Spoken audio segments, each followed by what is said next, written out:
Hi everyone, thanks for joining our webinar today. We're excited to share common design mistakes we see with injection molded parts and how to correct them. First, I'd like to introduce myself. I'm Shilpa and I'm on the marketing team on Xometry. A couple quick notes before we get started. We'll be devoting the end portion of today's webinar to an open Q&A for our injection molding experts. Please submit questions throughout the webinar in the question box on the side panel that you see. We'll also be sending a webinar recording around afterwards for anyone who'd like a copy and for you to share with your colleagues. Next, I want to introduce our team. First, meet Greg Paulsen, Director of Molding and New Manufacturing Technologies at Xometry. Greg brings many years of experience and leadership to our team. He's an expert panelist and speaker on all things custom manufacturing and also the star of our Engineering Challenge YouTube video series. Before Xometry, he was actually a project engineer for many years doing rapid prototyping, so he brings subject matter expertise as well as design for manufacturability expertise. Next, meet Travis Minyard, our expert injection molding applications engineer. Travis has 28 years in the plastic molding and metalworking industries. He's worked in the automotive, defense, packaging, and consumer products fields. He has held positions as mold designer, mold maker, tooling engineer, tooling manager, and applications engineer, and brings a wealth of knowledge to the Xometry team. So without any further ado, over to Greg. Awesome, and thank you so much, Shilpa. And I keep on saying this, and I'm going to say it over and over again. Shilpa's making these slides here, and she does not put herself into these slides, and she really should, because she's behind all of this. We are just the puppets. She has the strings. Yes.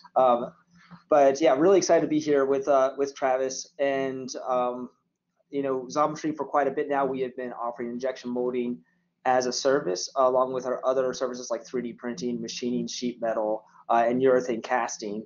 But something that we found is that injection molding is much, much more sensitive to how you're designing the part and to get what outcome you're looking for. There's a lot of design flexibility in other processes and kind of ways to get around. But when you're talking about injection molding, I mean, you're talking about, liquid hot plastic and literally how it cools and how it's moved from the tool. So we have Travis on board. Hi, Travis. Hello. Yeah, and we're going to be talking about the most common mistakes we see, and we're also going to take some time, as long as SolidWorks agrees with us today, to go through some very, very quick feedback reviews on some parts to kind of show you what we look for and get some really good gut checks on how you move forward with your next injection mold project. So the agenda for today, we introduced ourselves here. So again, Travis is he is doing our cost estimation and application engineering, even working as an advisory role with our manufacturing partners when we have challenging projects, going through talking about how we would approach that tool ourselves. Myself, I am leading the mold and casting team here, and I also have expertise in additive manufacturing and just about everything that Xometry does, because I've just been exposed to making tens of thousands of parts behind this. We're really, really excited to be talking more about mold and talking about some of the new stuff that's going on. I also want to show you some of our sites and some of the improvements that we've made from our guides and from our website. But the bulk of this is talking about IM as a process, kind of these design 101 requirements, and then spending time on that CAD review. As we move along, as Shilpa stated before, there is a Q&A branch within the webinar link. You can actually go and click and put in your questions. Please feel free to submit your questions throughout the webinar, and we will try to get to as many as possible. So if you're new to Xometry, I want to kind of paint the picture of what we do. And we are the ones who are solving this problem of procurement, which is you have a need for something custom manufactured. You may not know where to go, or you may have some places, but you may have a lot of delays on just getting basic information, design feedback, your pricing, your lead times available. And we have injected technology right into this with an online interface. So all we require is a 3D CAD file to be uploaded to our site. A lot of times we're going to instantly price out for the process that we have. You'll be able to review the quote and just press buy. On the fulfillment end, we have a manufacturing partner network of, I believe, over 2,400 manufacturing partners now that are basically fulfilling the work, and they're matched with what the project needs. So we're matching the expertise of these manufacturers all across the United States with what that project needs to be the most successful for you and your team. And we do that all through just one slick online interface. So I want to show you what this looks like, and also show you some advancements as that we've added. In fact, a lot of these are new for this week. So let me go to the site real quick here. So just very, very quickly, hey, there's Shilpa. Hi, Shilpa. All right. Hello. So Shilpa's everywhere. Yeah. So we have so on our website, just understand that everything we're about is about custom manufacturing. So when you're looking on our site, you're going to be looking for different resources that are going to help you design a better part to get a better outcome for your project. I highly recommend checking out our capabilities, where you can look at all our different technologies that we are running at Xometry, as well as our resources page here.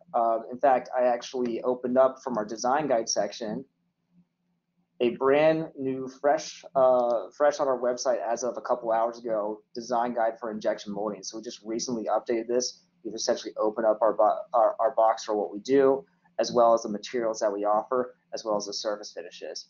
So as we're moving through, just keep this in the back of your head. We also have a much more detailed design guide available right on the website. We have guides for every process that we offer as well, and I recommend, if you don't know what to choose just yet, check out the production guide right at the top. That's a 2-pager per process that'll help you understand the strengths and trade-offs between different technologies. If you need any assistance, we have our dedicated team where you could actually go and live chat with us anytime between 8 a.m. to 9 p.m. Eastern time. You can even ask a question here. So if you're looking about some, question about, materials, you can go and take a look at some of these articles here to understand what we're doing, what we're offering. So let's get a quote though. So everything that we do on our website requires a 3D CAD file. We accept files like steps, solid part files, PRT files, IPT files. Just understand, if you're uploading something like a mesh file, so for example, a STL, that's something that will only be good for 3D printing. But the other solid files, like things that are parasolid based, we can use for all our processes, including 3D printing. I want to make that clarification because I know sometimes we get a question if we always need an STL for the 3D print. We do that work for you. If you're working on a rapid prototype, just feel free to upload your native file. I'm going to use a recent uploads list, which is basically a directory of parts that you have already uploaded under your account. Let's go ahead and add these drone legs. And from here, this is how quick you get a price. So in this case, the pricing is defaulting to the cheapest material, which is going to be our 3D printed SLS nylon 12. But we can go ahead and modify and customize this as needed.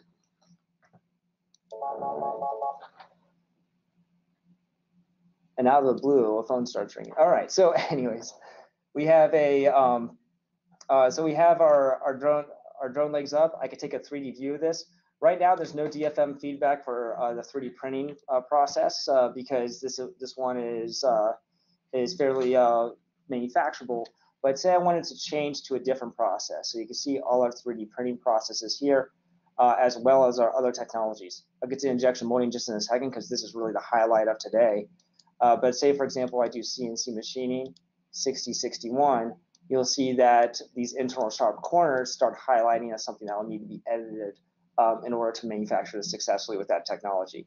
You also see that your pricing updates, and say I move this to 10 pieces, your pricing will update automatically.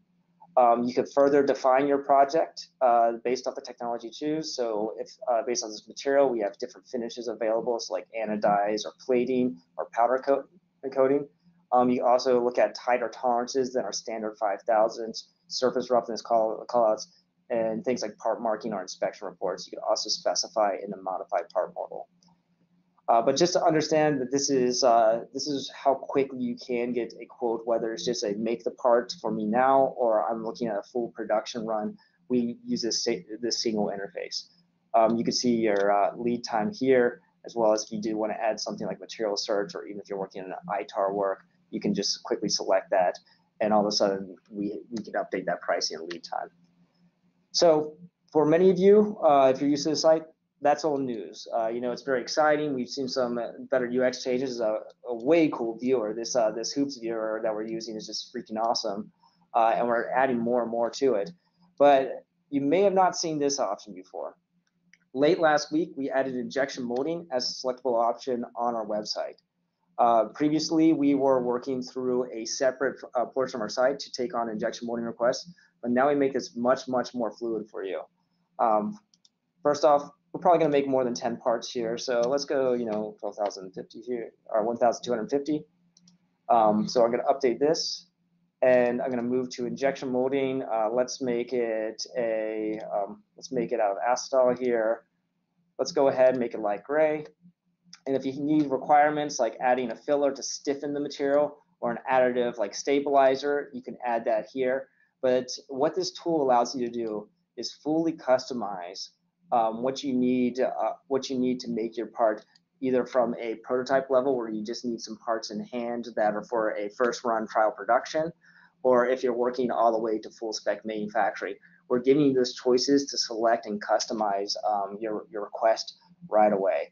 You'll see that for injection mold, it is not a direct instant quote, but it is something where you can request a quote, and our team, including Travis here, will take an in-depth review of this and get you the best approach that we think to make this part successfully. You can add features like inserts, tapped holes. Tolerancing is around the part tolerance, so just understand that that's because it's a plastic, there is a little bit of wiggle on the tolerance, but you can say if there's a couple areas where that are very critical, you could select a tighter tolerance. And we have a very cool part marking specific to injection mold. So if you're doing a production job that requires something like a date stamp or a recycle stamp to it, even pad printing, something that we can explore with you on that higher level production. So once you set up your injection mold quote, you'll see a little notification here saying a manual quote is required. And just make sure your quantity is updated. Make sure everything looks good to go, and click request. And it goes to our team, and our goal is to respond either that day or within 24 hours. So that is very exciting for us, because it just gives you the ability to just right beside all your other technologies take a look and say, okay, you know, maybe I'm doing that. Maybe I just want to do a FDM prototype really quick. How much does this cost me to do for 12? See that pricing, and if as we could scale, you could go and compare and contrast different options right away on the website. And once you're ready for the injection mold quote, you could go ahead and submit that. So I'm very excited about that. I'm excited about it being on the platform, and I'm very excited about future enhancements like design for manufacturability and other options. Now that injection mold is just right there on our quoting flow. So let me get back to our slideshow here. So that's our goal, right? Is just getting making that accessibility to manufacturing just instantaneous, giving you that analysis and giving you that access. So went through that. For the rest of this presentation, we just want to talk about, I don't want to call it a sore point, but I do want to call it something where we always have the same conversation through and through. And my goal is to help us take front load some of the work when you're looking at parts for injection mold for very quick review ways to review your design and make a better part. So when you submit it, the iterations, we could probably save about 3 or 4 iterations. It will give you a much more accurate estimate for your upcoming project. So Travis, I would say what's about 80 to 90% of parts that we see require some level of design for manufacturability feedback. Is that right? Yeah, absolutely. Yeah, and it's I know you had a little checklist for me, but it's usually around kind of the same features, right? Yeah, it's usually 3 things: wall thickness, undercut, or it needs draft. Yeah, those are the 3 things we always look for. Yeah, and when we're talking injection molding, these are really important because of what I have on this image here. You're not directly; it is an indirect process. You are building a tool that is creating the cavities and basically the channels and the mechanical execution to make a part once liquid plastic is flowed in. So in injection mold, you know, the biggest expense for you is that injection mold tool. And it's designed around the part, and not just around the part, but even the material that we select, because material has different shrink rates to it. So we're actually designing that within the tool itself. You know, when this tool closes, molten plastic is injected at very high pressure, and we're talking tons of pressure. When people talk about the size of molds, they're not usually talking about an XY phase. They're usually talking about tonnage. I run a 40-ton press. I run a 400-ton press, or some of our partners have even more, where they're making car bumpers at thousands of tons of pressure, because you need to push this plastic through fast enough, with speed, so that when it cools, it actually fills the entire cavity of the part. Once the tool opens, the parts will eject out. Typically, there are ejector pins pushing it out, so there needs to be some locations in order to push the part out. And you're having this repetitive process. So that means the part needs to release freely every single time, not just sometimes, but every single time. That's where it comes to drafts, and even on the on this part, if you do have any side actions, there may actually be added cycle time where I may need to remove a metal part, right? So sure. we call core, slide, a cam, those types of things. Yeah. So again, the red text here is all our DFM comes back to I'm running an indirect process, and that means that I'm really thinking about how can we get this tool opening and closing, and then whatever falls out of there is actually the product that you're looking for, and that's where our design feedback comes in. So these are the most common hit points here. They are. And when this comes, Travis, for you, how do these affect the part, and how does it affect the manufacturer? Well, like draft, if the part is not drafted correctly, it will sort of scratch and gall as ejected, and it won't release from the cavity and core correctly. So your part could possibly get stuck. Unnecessary undercuts. There are ways to design your part with stuff like pass-thru coring that you don't need a slide to manufacture that hole in red there. There's very clever ways to do CAD design these days for injection molding. And one of the biggest things I see is uneven wall thickness. Injection molding is all about making your part on a diet, as one of our sales guys say here. You want even, thin walls, right? So every plastic has a like sort of like a min and a max of wall thicknesses, but we're just going to go through some generalities in a minute here. And then also, like, choosing the wrong materials. I see that quite a bit. I had a customer the other day that wanted to use polysulfone. For those of you in the industry, you know that stuff is not cheap. Come to find out, he only needed polyethylene.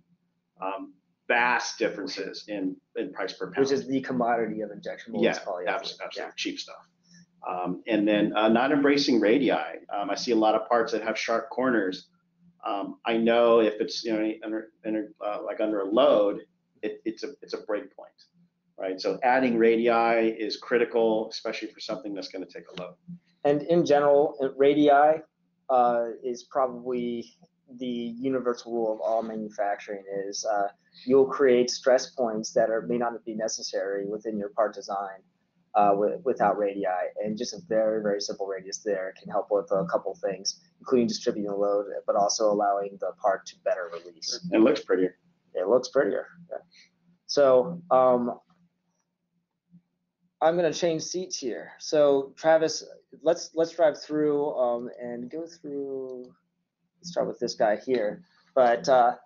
But what we want to do is, like, now we have a few parts here. We're limited in how much time we have, and I want to spend a lot of time for questions and answer. But we have common examples of work that we're seeing coming through Xometry site. And the things that we want to point out here is kind of what tools we do for just a quick gut check on whether this part is moldable or not. And Travis, I'll let you drive. Sure. Yeah. So this is very common of something we would see at Xometry. It's a closure, it looks like, for an electronic component. But at first view, it looks like it's doable. But as you start navigating through the part, you'll see, if we check for those three things again, stuff like wall thickness, undercuts, and draft, you'll see where this part can fall short. Now, I'm sure not everybody here is using SolidWorks, but I'm more than sure that your CAD system would have stuff like a draft analysis or even a thickness analysis. It's pretty common within all CAD platforms these days. So just do a quick gut check, like Greg said. Let's just check the thickness analysis. I'm going to go with 3.8 millimeter, about 0.150 inches. We'll just assume this is ABS or something like that, PC ABS blend. So I'm going to do a calculate on this using my awesome laptop. Yeah. I switched laptops for the presentation with Travis's because he has this like 12-pound quote unquote laptop that he uses for melt flow analysis, and my thing would just be crunching, running these numbers as quickly. Yeah, it's literally a gaming computer, but it's great. So as you look at the part here, it sort of gives you a size of what the min and the max would be. You can actually hover over to look at the different wall thicknesses. Like I said, almost all CAD platforms have this in there. The gray means it falls out of tolerance, so you could have a sink mark in these areas. Looks like where the boss lays. You have thick corners, those types of things. So the boss is going to be these cylindrical features on this part, and usually it's used for a mounting or location hole.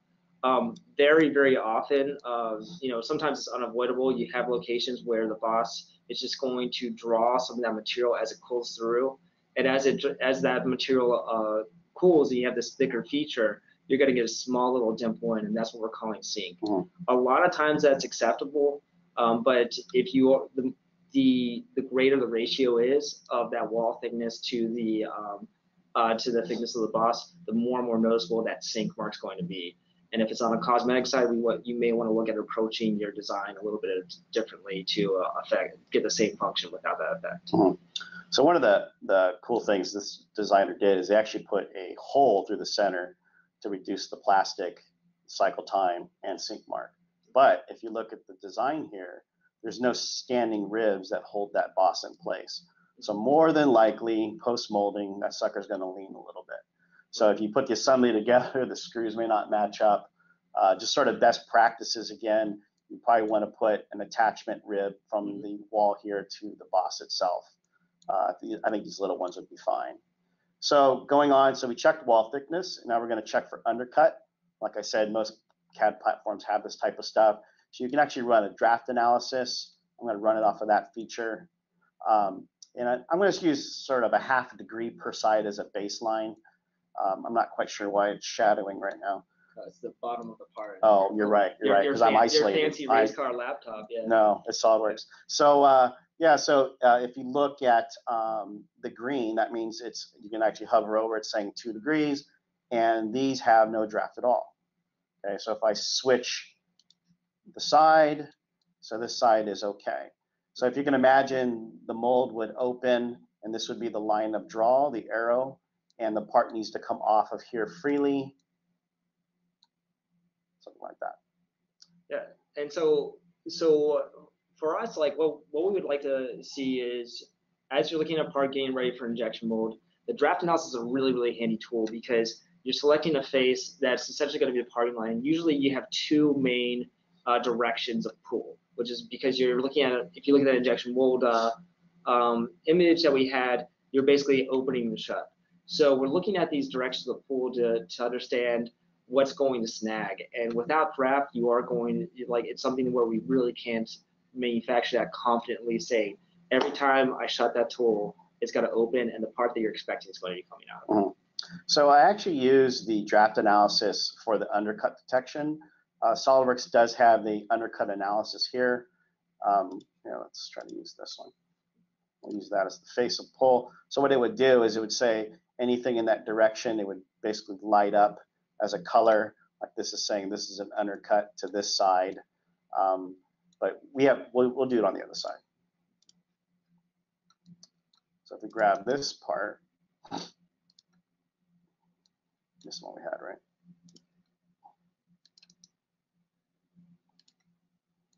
So here's looks like the top of the part. So I'm going to go through the 3 things again. I'm going to do wall thickness. What do my wall thicknesses look like?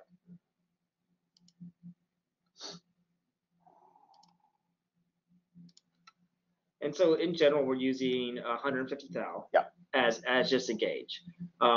For more discrete rules, one of the things that one of the things we're looking for is probably that as a if you could go less than that, it's pretty good. If you're doing any internal ribs, they should be somewhere between 50 to 70% of your outer wall thickness. And that goes down to what we're seeing right here, which is each one of these ribs, you see that gray dot, that gray mark there. So there may be a little bit of sink that may be available on the other side. But I thought you had a really interesting comment on this. If you look at the ribs may be okay, but that wall may actually be really thick. Yeah, it is thick. So it's the thick section from here to here, right? So if you look at the other side, it is showing some deviation, some gray marks. So you could have possibly sink. But as you hover over, I mean, the part still falls within that 3.8 millimeter. It's just picking up some anomalies. So, I mean, all in all, the part is manufacturable. Once again, best practices here, I would put a sort of retaining rib to the sidewall here, just so these bosses don't lean. And then, so I will do the undercut analysis or the draft analysis. I just sort of do it all in one. So here, once again, using a 1/2 degree as a baseline, I look at the part, and it's saying that these ribs, these bosses here, need draft, and the ribs don't. And this outer case, probably for the fitment though, it's recommending draft. Flip your part around as well, see what it looks like on the other side. Actually looks pretty great. Yeah, just counterbore areas. Yes, counterbore areas. Yeah. But yeah, like I said, I sort of do the undercut all in one with draft. So what is so this is a case, right? So what does something a little bit more complex look like? I think we have another file open. Yeah. But before we do that, all right. So people may be asking, well, Travis, okay, that's great, but how do I change it? Okay. Oh yeah. It's actually very easy. So if you go to, I don't know if everybody has mold tools, but once again, you should have something in your toolbox on your CAD system. You look for like a draft feature, and it's asking me for the direction of pull, which is here, or the neutral plane. And I want to draft, let's say this boss at a 1/2 degree. Let's see if it'll work. Critically low, that's great. I wore out my SolidWorks. So, okay, so we changed that boss.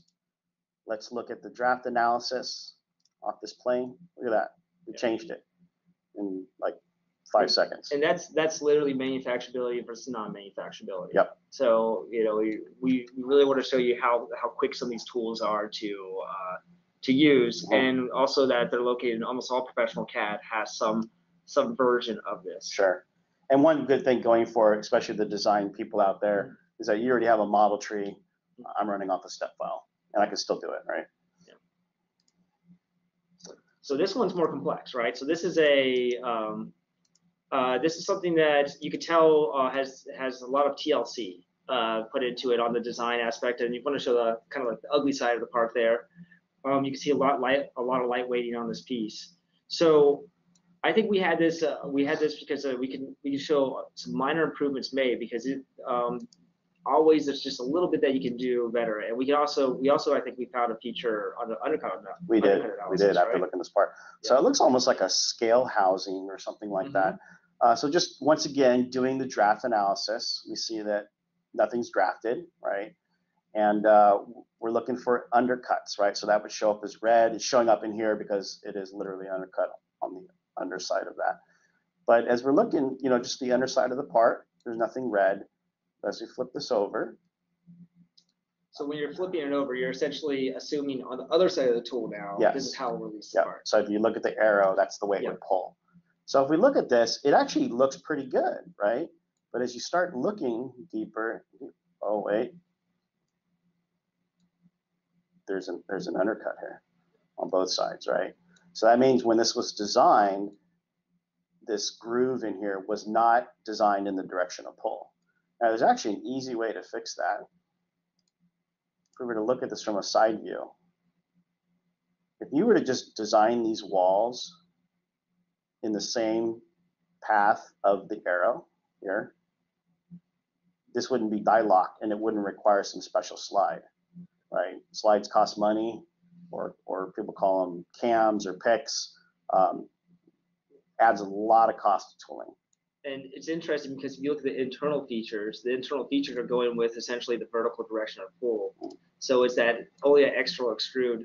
So it makes, if we had to build this part and our customer said, absolutely do it this way, then it will likely add probably $1,500 to $2,000 to the actual tool itself to do, because we have to build a separate core system, but not just that, a core system to get the one that has a regular directional pull, that internal feature, and then a secondary piece that will go on top of that to cover that angle direction. It's very complicated.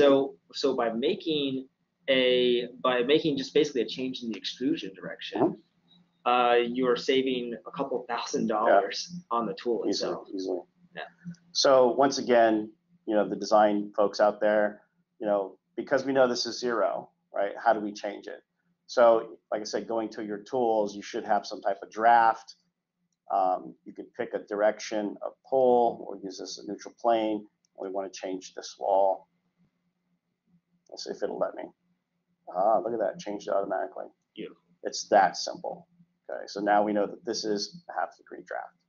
On this particular part, comparing it to the other one, they did put the sort of the retaining ribs here on these standoffs, but they are solid, right? They're solid standoffs, and they're all around. It's probably for ejection, or maybe some type of circuit board sits on here. I don't know, but just let's do the thickness analysis and see what it looks like. We'll go to 3.8 or 0.15 inches. Let's do a calculate on that. Let's see what it does. I'm waiting for the SolidWorks warnings to pop up. Yeah, of course it says I'm low on memory, only during the webinar. Yeah, he was just running this extremely powerful flow analysis, no problem whatsoever. Yeah. Webinars pops up, boom.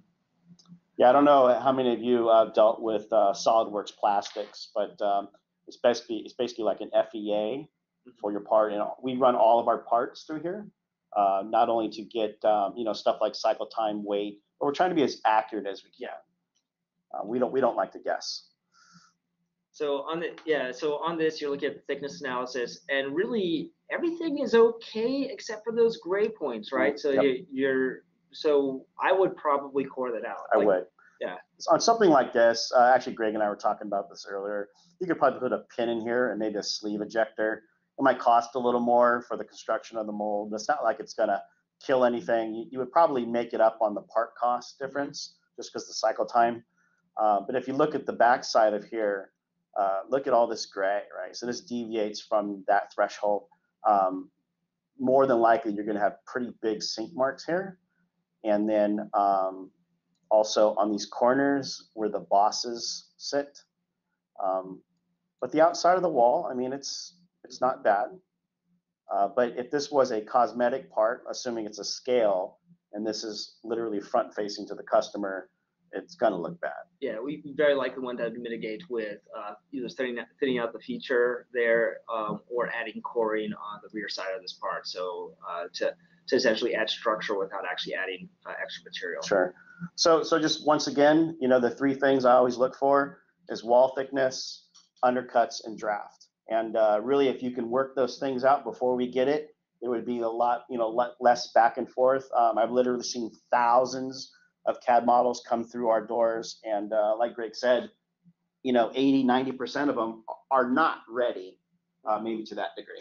Yeah, and just to emphasize, because I know we're sounding like bickering old men here, this is actually more for production timeline, because when we send you a quote, we have a production timeline in mind, and we want to, as much as possible, manage any DFM features up front, so that once we press go, we don't have delays on the tail end of the job where it's sometimes it may take a week or two to get design changes after post order. So that's what's really, really important for us, is to understand that we're going to get parts to you when you expect us to, and our goal is to make parts that you actually want to have. So having that design for manufacturability handled up front, and having that longer conversation up front, will allow your production series to go just much, much further. So this is actually a part that I've been using a lot for quote demos, and I decided just to show you very quickly you know, this part is optimized for either 3D printing as a process or CNC machining. But before, we didn't have injection molding on the site. So I wanted to show you, okay, here's my scenario. I have a part that I built another process, but now demand has come in and I need 750 of these pieces. So I'm thinking to myself, all right, I want to turn this into an injection molding project. It may not be, the amount of, tens of thousands of parts here, but I still need to make it something that's moldable. So we saw that section view. I mean, this is a pretty thick part because with CNC machining, less is more. I am looking to do as many or as little motions as possible. I'm also saying that these are some critical phases, so I'm going to be locating these in some portion here. My approach for this is actually going to be to attack this side because this is going to help me keep, whether it's, say this is a function where I need to have this completely sealed up, it'll help me keep the locations right. So I ended up just doing a quick shell on the rear of this part. So all of a sudden, it starts leaning towards that, hey, I got even wall thicknesses. This part is getting closer to injection mold. To Travis's point here, draft the heck out of it. So moving past all the drafts here. And all I did was add essentially half-degree draft. This part is not, it's not gigantic. So I can get away with, about 0.7 inches here. So I could get away with a smaller draft, about half a degree is just fine here. And again, to Travis's point here, I have some extruded bosses here. I wanted to make them a little bit more reliable, so I added some ribs on the side. And fillets are always your friend, so let's fillet the heck out of this thing. It's pretty. It is pretty now. So we have, so just kind of showing you, this is a very basic approach for design, for manufacturing. And what this does is, like, for me, in my mind, I could see this as taking something that I just need to move to production and at much higher quantities and move this here. But I really would like this design maybe for like the hundreds to low thousands approach. Because once I start thinking production, there's going to be other things that go into my mind, like why am I using threaded areas? Why don't I use things like a plastite screw? Or even better, why do I use fasteners at all? Maybe I look at this for a snap fit component and use different features like pass-thru coring to make snap fits for the lid or whatever feature this is. But I'm going to really start attacking different things because it's not just that I'm making 750 or 75,000 parts. It's whatever post process I'm doing as well is also required here to think about. So just understand that this very quick fix will bring you to that hundreds to thousands approach. But when you really start thinking about production, you may want to consider this more of a bridge tool and a prototype tool effort while you're sitting down and really sharpening your pencil on the final design or product, because that's really what we're going to be looking for, those tens of thousands plus units. But yeah, I mean, this is a lunchtime effort there, but it's enough to get you something that I can put into a press and feel pretty confidently that these holes are going to be in the right location for me to do my secondary process on. So again, to this point, get your questions ready. We are just about to finish up here. Xometry, we offer a lot of materials. Most of the major molded materials are available. We even do specialized molding, like insert molding or over molding. And we can even take customer supplied materials if you have stock and you're, for example, moving the transfer project over to us. That's something that we can explore as well. We have the website now, like I demonstrated before, which allows you just very quickly click modify part, put in the quantities you need, and specify your molds and get ready to request a manual quote. We have our design guides. We have some great resources. There's always pictures of me with a frisbee everywhere you go. But we have a really great engineering challenge YouTube series where we are explaining different things like impact resistance or heat deflection in more fun ways with our Will It series. And also, if you are a Xometry customer and you have a very cool project that you'd like to share, we're always happy to talk blog posts because we've been highlighting a lot of our customers with blog posts that they have allowed us to talk about. So, for example, I had an email from a customer saying, "Hey, I've been running a supercharger in my car, 3D printed with SLS nylon for over a year. Want to talk about it?" It's like, yes, please. Let's go ahead and have that conversation. Anyways, I know lots of talking. Very, very, very good feedback from Travis on just these quick ways to review your part for design for injection molding. And I know I'm also seeing Shilpa over here typing up a lot of questions. So please continue to ask your questions, and let's just start rocking through some of them. Yeah. One of the first ones we have here is a drawing a must for an injection mold quote, or is 3D data alone enough to submit for quick estimates? Yeah, I mean, 3D is fine. That's a minimum. Yeah, to get your quote started, absolutely. I would say when you get closer to kickoff, it'd be great to have a print, at least some basic dimensions and maybe some of your requirements. Yeah, and the most important thing for us is, we are building to the design that you upload. If there's general tolerances in every process that we have, and that's something you can check out on our design guides and our content on our site. If there is something that deviates from that, or for example, if you have a secondary process, so if you're looking for adding inserts, that's where we usually would like a drawing to kind of know what your, for example, what inserts, what's the thread, what's the pitch, how deep do they need to go, because we're going to be able to review that, and that's going to be your communication with Xometry's team and our manufacturing partner network to make sure you're getting the parts that you asked for. All right, the next question we have here is, what amount of draft is usually required for clean ejection from the mold? Well, once again, depending on the surface finish, like an SPI finish or even a texture, it depends on also the material.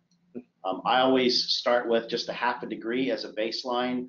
If you were to get a certain texture, let's say from Moldtech, they'll say in there anywhere from like 1 to 5 degrees. Yeah, I usually hear 3 degrees if you have a mold texturing requirement. That's usually going to be in production tool. And for those who don't know about mold texturing, think about anything that you see in your vehicle. You see those different surfaces, things that look like leather, things that look like diamond pattern. That's mold texturing. Yeah. But yeah, so I would also recommend on that, if the shallower you are with the feature, the more you can get away with that half degree to a degree.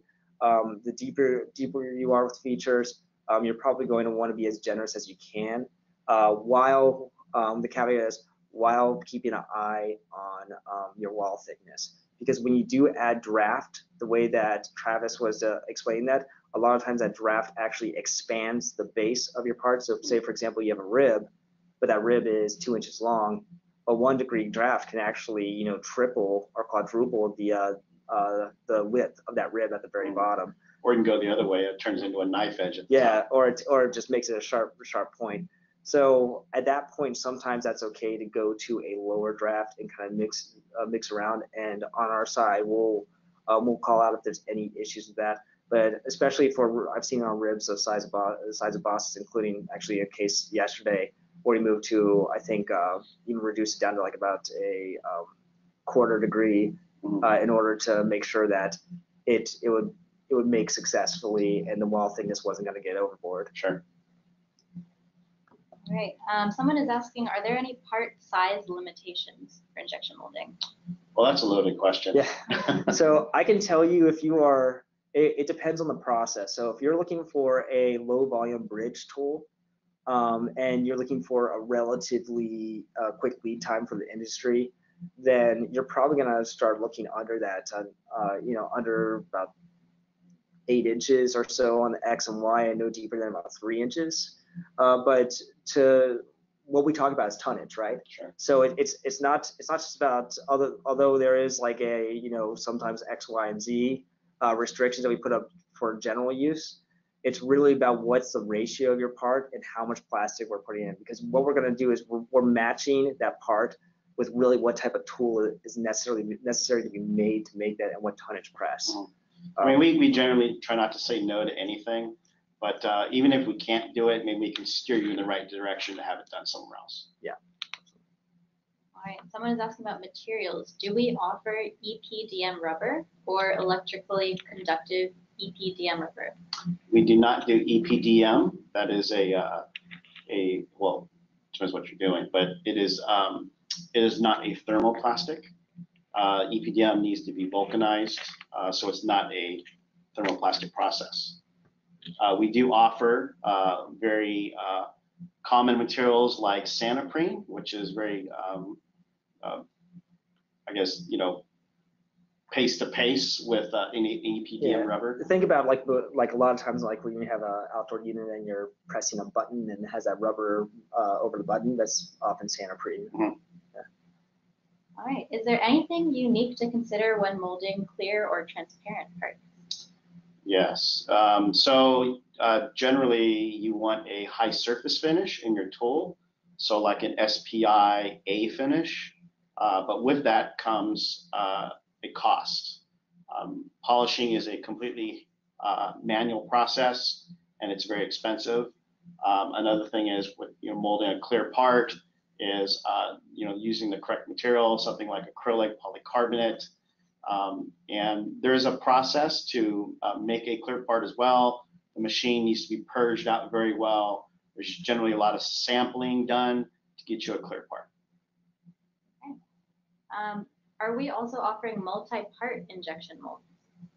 Yeah, so in fact, actually, a lot of times we are using family tool methods for saving costs if you have multi-parts that are around the same size to do. And this doesn't necessarily mean that you are closing the tool and multiple parts are coming out. Sometimes that means we're actually changing where the material is flowing, so essentially which cavity will flow material through. So we're using one tool to run multiple runs of a set of parts through. We can do multi-cavity tooling if you request it, and that usually comes down to one of my magic questions, which is what's your annual need? So how many parts do you need? Because there's simple math that you can do in your head, especially when we start talking high production, where you just can't have a single tool making a single part every shot and keep up with the actual demand. So I think over 3,700 pieces a week is usually a need for a multi-tool. Yeah, I mean that's a good rule of thumb. Yeah. All right, so we've got two slightly similar questions here. Can you explain more about how pass-through coring works, especially with snap fits? And then can you speak to how to design snap fits? Okay, that would be a whole other webinar. But if you look in the design guide, there are a few pictures in there and explanations about what pass-through coring is. It's basically, I don't know how to explain it. It's almost like having a square hole in your part that the steel could come up through and shut off, rather than a slide coming through the side. Yeah, so if you have if you think about a very traditional snap tab, which is kind of the shape of the number 7, if you imagine the vertical part of the number 7 actually just being vertical there, that top, that horizontal feature, if you just had it coming off a piece of plastic alone, would need a hand-loaded core to essentially take up that shadow underneath the 7 there to cover that, and then you mold the plastic around it, and then you actually take the part out and you remove this little metal core, or you maybe have a mechanical slide that does that automatically in the tool. By doing a pass-through, it's essentially saying make a slightly bigger rectangle than the shadow of that 7 in your design. And now when the mold closes, you could actually have just a piece that's part of the tool on the other side of the part that goes through the bottom of the part and basically takes up that space instead. Much cheaper to do. Again, every single time you add like a little core side action, just imagine like taking $1,000 bill and just slipping it into the tool there. It's very good to look at that, and definitely check out our design guide for more guidance on that. All right. Someone has asked, how can we ensure a future successful assembly of transitioning 3D printing prototype parts into an injection molding product assembly while still considering the disparities between the two operations? So shrink rate, tolerances, material type, etc. Right. So I could start talking about transitioning 3D printing, and Travis definitely butt in on this as well, because this is multi-stage. So the first thing is going to be going to be like if you were making some relief in your design for a 3D printing process. So say, for example, you're using selective laser sintering. And I know for a fact that internal mating features, I may be adding an offset to that material about 6,000ths in order to compensate for some overgrowth that may happen on the part. So automatically, I already have a part that if I give the CAD design and said someone make this perfectly, the part would probably have too big of a area, like too big or too small in different areas because I'm compensating for the 3D printing process. So I just recommend reevaluating your design and look at what reliefs that you've made for that process, and possibly moving to a higher definition 3D printing process to validate your results before moving to mold. Stereolithography, which was recently updated on our website, so we have over 15 materials available, 9 of which have a high resolution option, is a really, really good tool to do final validation of your part for fit checks before moving to hard tooling. By really, really good, I should have like multiple exclamation points over my head right now. It is, so I often, in my experience with design, I would be using something very commoditized like selective laser sintering or FDM to produce parts. But once I was going to move to hard tooling, I would usually make a high resolution SLA part and get them to fit together. And if you see wiggle there, very, very likely you're going to experience wiggle on the parts that we produce via injection mold, because we're going to be following, to a T, what you're asking for from that CAD file. Yeah, like Greg said, I would just do your homework up front, especially with the materials, finding out, where's your part going to live? Is it going to be under stress and strain? Is it going to be outside? Is it going to be hidden in a basement somewhere? All need to consider the material. And then after you consider what chose the material, then the mold would be designed for that material. For instance, high density polyethylene, it shrinks about 20 thousandths inch per inch. So your part would be magnified that much bigger, your mold would be magnified that much bigger. And then post molding, it would shrink to the size. So just like I said, do your homework, consider the materials, do all your proofing with additive up front. Yeah, and we're very we're very helpful on the phone. If you do have a project, make sure to upload it, put in as many specifications as you have for that. And if you have notes that you want to add, there is a notes section on the modified parts page where you can type in your notes, save that, and submit it. And we're happy to read that and kind of address any questions that you have. Because again, this is one of those things that if there's one design deviation or something that doesn't work when we make this part, we're going to make more parts like that. They're going to be, this is a highly, highly repeatable process. So we want to catch anything like this as soon as possible. And we're always happy to help kind of work with you on what material or what guidance for DFM is necessary. As long as you're looking at this upfront and basically working with injection mold in mind in your initial design. All right, so we've got a few minutes left, so we're going to run through a couple quick questions. The next one is, how do you adjust tooling dimension to compensate for potential overall material shrinkage in a part? So we actually just spoke about that. Yeah. So, once again, using HDPE, high density polyethylene as an example, let's say it's 20 thousandths inch per inch. For every inch of that part, the part will shrink post molding 20 thousandths. Okay, so on our end, you basically would send us your CAD model that is the way you want it, and we would do all the compensation on our end. Now here's a little caveat. You can't go from material to material and expect the same part size. For instance, going from HDPE to PEEK. PEEK is like, 2 to 4 thousandths inch per inch. The part will be way different when it's molded and when it comes out in your hand.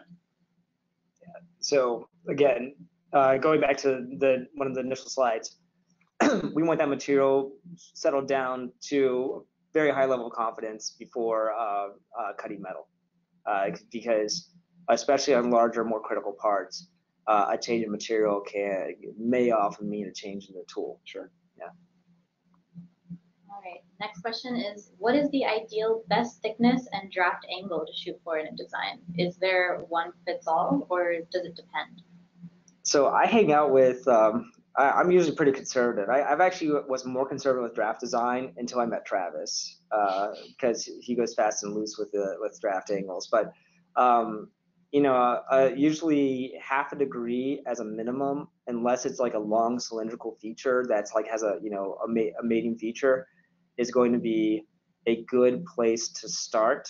But definitely 1 degree to 1.5 degrees is really really a safe place. If you're building like a step stool or an all-in-one injection mold collapse and open chair, then you're probably looking at a couple degrees or more. But that's for most of projects, that's not what we see. Like I said, just up front, do your homework on the material and really how much it's going to shrink. And like I said, there's no going back unless you're transferring from like polyethylene to high density polyethylene. There's probably no difference. But when you go from something like HDPE to PEEK, there is no going back. Now, Travis got a question about infills. So say I am doing a part that has filler to it, would I approach draft angle differently? I personally would, just so the part releases better. The part will be rigid. Let's assume you're putting some type of glass fill in here. The part would be more rigid. It's harder to get out. It's just harder to eject. The more draft, the better. That's what I always tell people.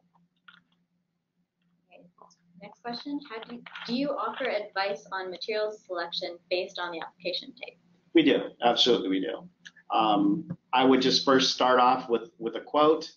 You can build a quote on our site, and you can put any notes in there. I could give you a call, or somebody on our team can call you, and we could talk about your application.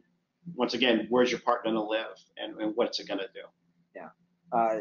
Just my only caveat there is, although we are we can help guide you with our experience just making parts for many different situations.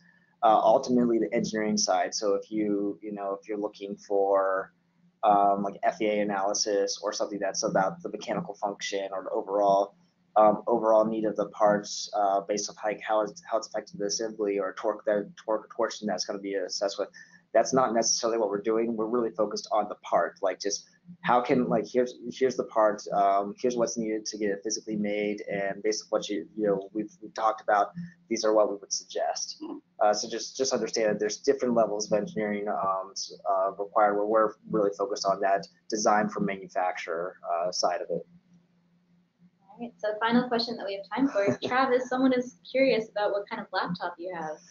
So this is a MSI, what is this? Steel Series DYN, what does it say underneath? It's a 7th gen Core i7, yeah, but it's an MSI gaming laptop. Yeah, it's wonderful for SolidWorks, I'm not going to lie. It's super fast to run the SolidWorks Plastics FEA analysis on it. We even have a more powerful computer in our Gaithersburg office, Alienware, believe it or not. We're brand agnostic. We just look for performance. I swear we are not deals. playing games on them. Yeah, but they are their own nightlights, because anytime apparently you go to something called a gaming PC, it is covered with LEDs. Yes. But yeah, that's probably the best question. And Yeah. but guys, seriously, I know we're running. Yeah, we're just out of time, and I really do appreciate all of you coming to attend the event. Any further questions you have my email, you have Travis's email, as well as just in general support@xometry.com. It will get to the right person. So that's our general catch-all email address. And if it's a sales request, if it's an application engineering request, we will make sure to address you. So please go to the site, upload some 3D files, take a look at our different offerings that we have. If you have a project that you're looking to move to in the next few weeks or a couple months for injection mold, feel free, make that injection mold quote. We'll take a look at it, provide some feedback for you. But just really appreciate the time that you had. Check your drafts, check your wall thicknesses, check for undercuts. Pass-thru cores are your best friends, as well as radii. All right, you guys have a great day.